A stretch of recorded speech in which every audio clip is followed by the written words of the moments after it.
Hi, my name is Elizabeth Foster, and I'm the founder and CEO of Connect to Coach. And today we are joined by one of our really cool coaches. We've done a lot of work together, and it's very exciting to have him. So welcome, Mitch Harris. Hi, Elizabeth. It's great to be here. Thank you very much for taking the time, and I'm so excited to find out more about you. I've been looking forward to this interview. Me too. Tell us in one sentence, what you actually specialize in coaching. Certainly. I work with sales professionals, business owners, and entire organizations, and I help them to experience major breakthroughs in their sales performance. And at the end of the day, one can look at the bottom line, and that's really how it's measured.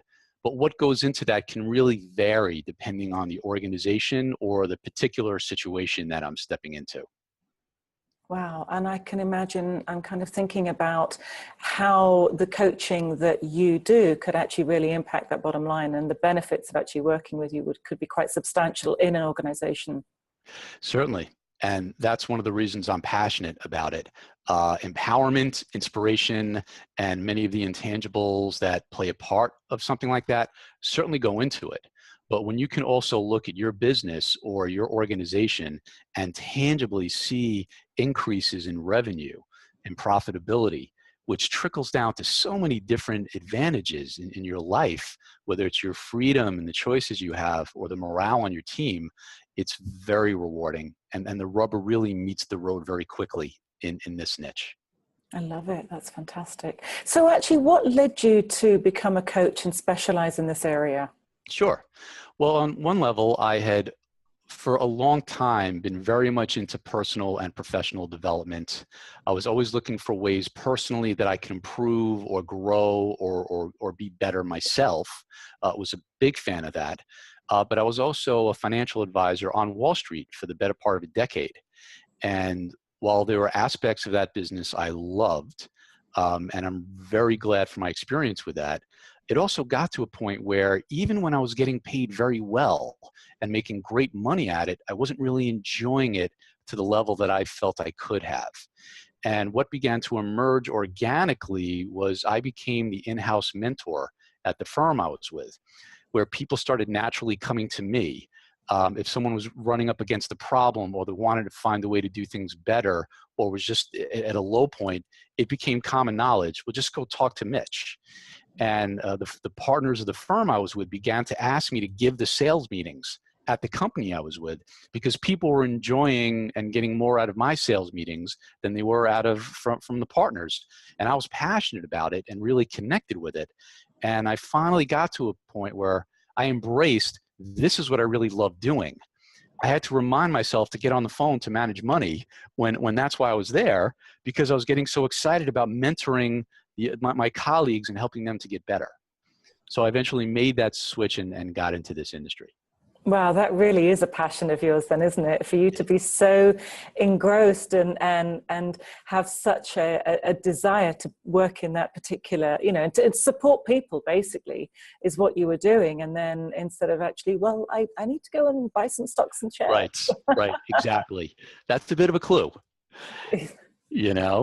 And from the very first day I've done this, well, like any business, it takes commitment and there are ups and downs.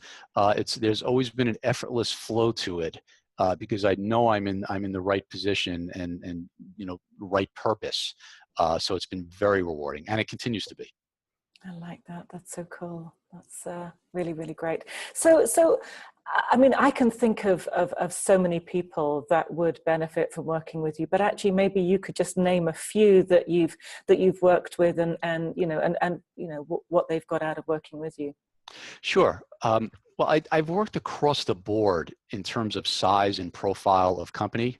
I've worked with small boutiques of 10 to 20 people, and I've also worked with the largest corporations on the planet. And I've been fortunate enough to travel all over the country and as far as Hong Kong to do this kind of work. If I would give an example, I would say one thing that comes to mind, or one example that comes to mind, is a real estate corporation that I worked with several years ago, who I still have a very good relationship with the owner of that company. and when you can help someone to increase their sales several times over, it's amazing how that tends to happen. People like to stay in touch with you. Mm. But this was a gentleman who at one time had the single largest residential real estate sales force in the Bronx, New York, and had done very well, had made a lot of money and had a very big impact in the market with that model. But as many businesses do, it rose and then moved down, came off a bit, and then he had a period of time where he was vacillating back and forth. And what happens is very often your top producers will leave you to create their own ventures, or market conditions change. As we all know, the internet has changed things dramatically, and got to a point where his sales force wasn't at the level or operating at the level that it once had. And he was really beating his head against the wall for a while, attempting to train and identify talent and cultivate people. And what we did was we came in and created a complete transformation in that organization, where I helped the leader, I helped this individual really change a lot of his methods as far as how he was recruiting, how he was cultivating talent, as well as how he was training people. And also a lot of the methodologies of how the agents themselves were interacting with clients, how they were getting people's attention, how they were differentiating themselves from the 10 other brokers this person would hear from within 1 week. And then also just the impact on team culture, on, reminding people of what's possible, why they're doing what they're doing on a day-to-day basis. And also, Elizabeth, to be candid, at times accountability and holding the line and saying, listen, that's a beautiful story. When you're ready, you can become an author and publish a book. But right now it's time to execute and follow through on the things that you said you would do. And initiating that, putting that into place, along with a series of systems that help them to be structured in what they were doing. And over the course of a year, the gross sales of that organization increased literally several hundred%. It was several-fold. Wow. And it made a difference of millions of dollars to this gentleman's bottom line. And I don't want to indicate that every scenario I work with or every client that I deal with happens quite that way. But that's one really, that's an exciting, inspiring example that comes to mind. And I'm also of the mindset that for most organizations, Elizabeth, if they can increase their gross production even to 10 to 15% over the course of a year, let alone a home run scenario like what I'm referring to, it's a huge success. But that company in particular is something I always look back on, and it really feels almost like a turnaround scenario where we were able to come in and have a very big impact. Wow, that sounds amazing. And I can imagine that the gentleman that owned the company was incredibly happy with the results. Yes, he was. Yes, he was. And as I said, one of the reasons we're still close. Yeah. I can well imagine that, for sure. Sure. So, I listened to you speak about the coaching that you provide your clients, and I kind of really get a sense of that care that you have for your clients. But actually, I kind of want to put the focus on you for a moment. So what actually gives you joy when coaching a client? Certainly. I would say there's a few components to that. The first is just to see people's perception, their kind of paradigm of perception begin to shift, and what they realize or what they're becoming aware to or aware of, maybe for the first time in their lives, to see those light bulbs going off and to have those aha moments where they're getting it. And maybe a blind spot has been dissolved for the very first time in their life, where it's profound, really, where someone realizes there's a certain way that they've been operating that just has not been serving them. And it's not about learning more information. It's not about any methodology.